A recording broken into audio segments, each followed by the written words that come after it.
John's parents. We introduced him to the world, so it makes sense for us to introduce him in his videos. Take it away, John. That was a great intro. In this video, I'll be explaining the key elements of a solid executive team. If you're trying to scale your business, this is a crucial first step. When I started Ramsay Innovations, I created the org structure of the executive team, even though I was the only employee.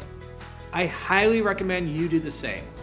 This way you will have an idea of how you plan on structuring your team as you grow. No matter what industry, every business has to sell something.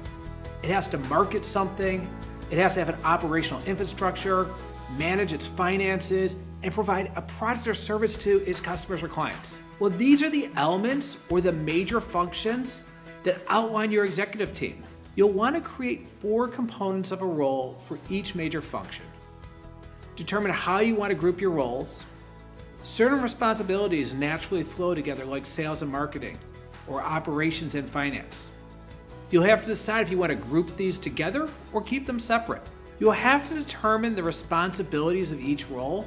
For example, will marketing be responsible for marketing to clients, or will that be the responsibility of a client service team? Then you'll have to determine who is going to be the owner of this role. If you are small, the CEO may take on different roles, like head of marketing or product development as part of their job.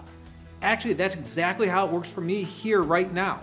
All roles should report to the CEO unless the CEO has a named president. And if that is the case, most likely everyone will report to the president and the president will report to the CEO. One of the goals of the CEO is to put together a leadership team as quickly as possible. This will allow the CEO to solely do his job versus being responsible for the role of the CEO and be in charge of an additional position. There can be different levels of seniority also. The leadership team will look different at different stages, and certain roles may require more senior people, and certain roles might require more junior people. Our executive team here at Ramsay is quite different from the one I built at Rise Interactive. For example, at Ramsay, the executive team ranges from coordinators, managers, directors, and VPs. At this early stage of the company, that makes sense. When I left Rise, on the other hand, we had C-level executives or SVPs managing every single department. Planning your org structure from an executive team perspective early on will allow you to understand how to scale your business in the future. It will also help you understand what role you are actually in.